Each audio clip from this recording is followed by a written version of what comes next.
हाल में ही लोकसभा में पास हुए 3 किसान बिल में से 2 बिल को राज्यसभा से भी मंजूरी मिल गई है।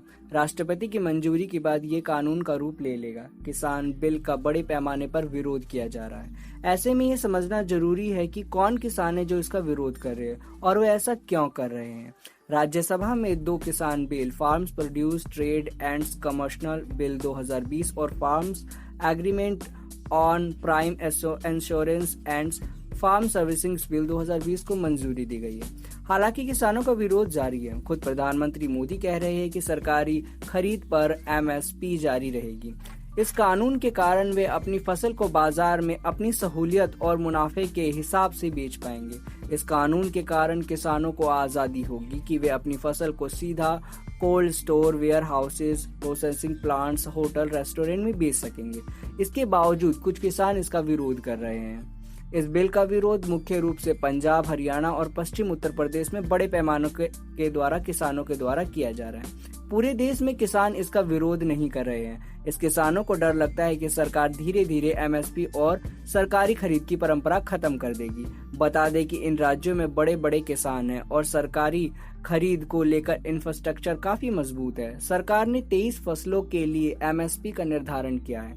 हालांकि वे फूड कॉरपोरेशन ऑफ इंडिया की मदद से केवल गेहूं और चावल की खरीद करती है। पिछले कुछ महीनों से वे दलहन की भी खरीदारी कर रही है। ऐसे में किसानों को लगता है कि धीरे धीरे ये खरीदारी भी बंद कर दी जाएगी। सरकार ने जिन 2 बिलों को पास किया है, माना जा रहा है कि उसमें छोटे और मध्य वर्गीय किसानों को काफी फायदा पहुंचेगा। Commission of agriculture cost and processes 2020-21 की एक रिपोर्ट के मुताबिक सरकारी खरीद और एमएसपी सिस्टम का सबसे बड़ा फायदा बड़े किसानों को हो रहा है।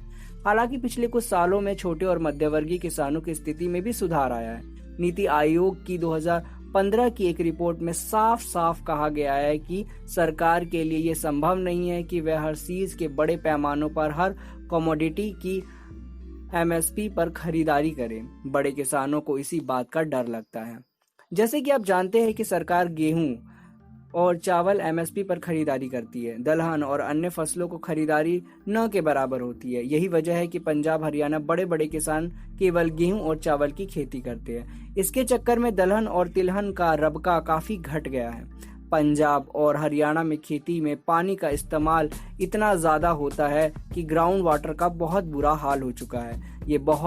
ये किसान ज्यादा मुनाफा कमाने के चक्कर में सिर्फ 2 ही फसलें करते हैं। एमएसपी पॉलिसी के द्वारा फूड कॉरपोरेशन ऑफ इंडिया के पास ओवर स्टॉक है। चावल और गेहूं गोदाम में सड़ रहे हैं, इसके बावजूद खरीदारी की जाती है। दूसरी तरफ दाल का औसतन कंजप्शन काफी घट गया है। आपको ये जानकर आश्चर्य होगा कि 1960 के दशक में देश के प्रति व्यक्ति दाल की उपलब्धता और सेवन 25 किलोग्राम थी, जो अब घटकर 13.6 किलोग्राम पर पहुंच गई है।